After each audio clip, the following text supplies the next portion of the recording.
How long is a human life? Currently, the average lifespan for Americans is 77.28 years. However, most people believe that humans should live to around 100 to 120 years old. It's even in the Bible. Genesis 6:3. Then the Lord said, My spirit shall not abide in man forever, for he is flesh.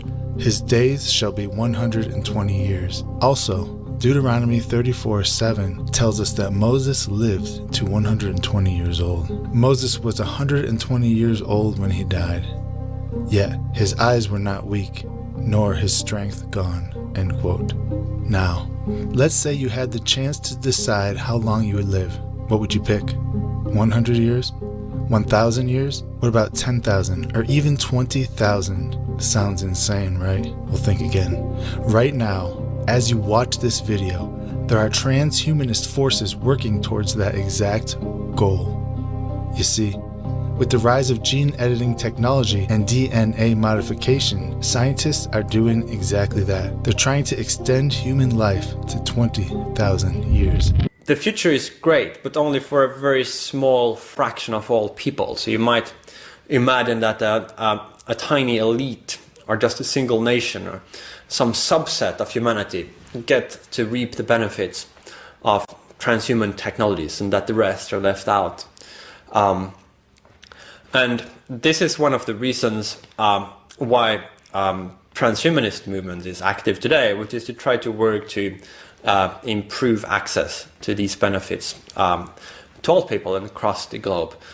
It's something that we might very well be able to influence depending on what kind of decisions we make today. And it's a political struggle as well as a technological matter, whether the benefits will be equitably distributed.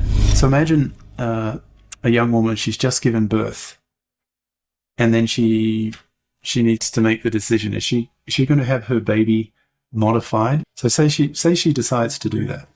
So this, hypothetically, this grain of sand, in a sense, that's been nanoteched, is inserted into the human brain, that baby's brain, and it integrates itself into the brain. So that baby, in effect, is no longer human. Because, I mean, think about it. The capacity of that grain of sand is billions of times what the human brain can do. So for, 1/1000th of its capacity, of its time, is it doing human things.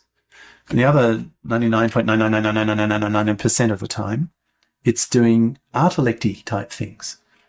So that woman, in a sense, has killed her baby. Killed in the sense the baby's no longer human. It's effectively an artelect. It's an artelect in human disguise.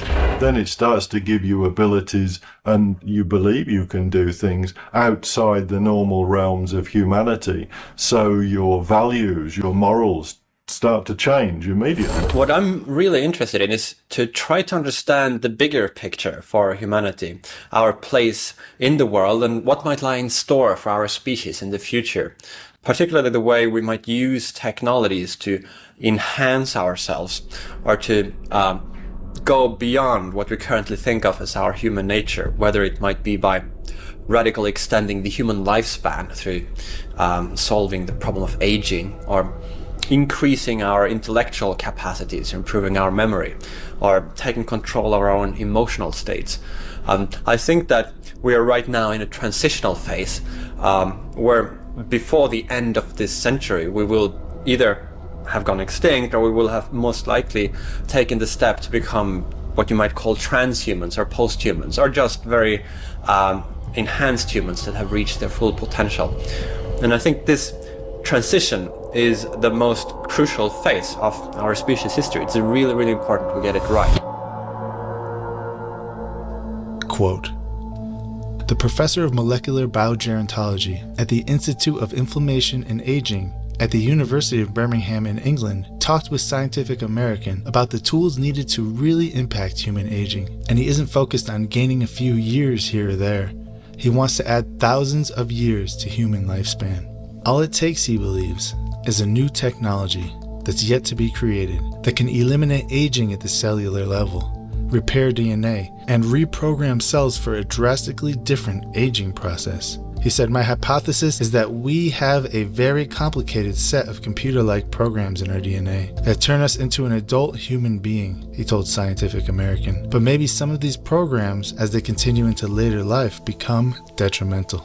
He says that the key isn't so much finding the next drug, although certainly medicine has improved lifespan significantly and helped eliminate some of the leading causes of death. He believes that the medical intervention necessary for these extremely long lives will require finding a way to eliminate aging at the cellular level by reprogramming cells and genes critical to the aging process. His research has so far focused on animals seemingly outperforming similar species. These include such animals as the bowhead whale, with its 200-year lifespan, and the naked mole rat, which can live 30 years, while similar rodents just live a few. He said various long-lived animals, such as humans, whales, and elephants, all have to cope with the same issues such as cancer, but they use different molecular tricks to achieve their longevity. With bowhead whales, they seem to have much better DNA repair. He cites the p53 gene and its cancer suppression capabilities, as it's important to this long lifespan. And he says that there may be other genes we need to target.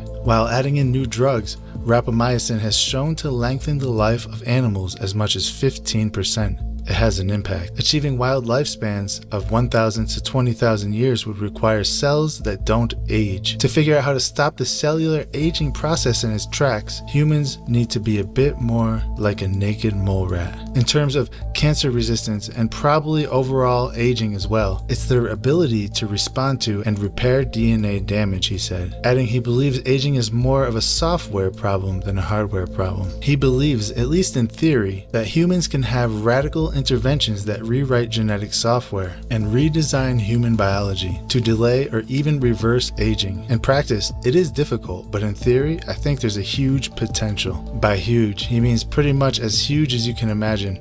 I actually did some calculations years ago and found that if we could cure human aging, average human lifespan would be more than 1,000 years, he tells Scientific American. Maximum lifespan barring accidents and violent death could be as long as 20,000 years. All it takes, he admits, is redesigning our biology to eliminate cancer and evade detrimental actions of our genetic code. He thinks we'll get there one day. We'll just have to wait and see if he's right. End quote. Crazy, huh? Seriously though, would you extend your life if you could? Or would you just let nature take its course? If yes, how long would you want to live? Put your answer in the comments. I'm curious to see how many people would actually want to live for 20,000 years, because to me, that sounds like a nightmare that you can't wake up from. And I want to thank you all for watching this video. God bless you all.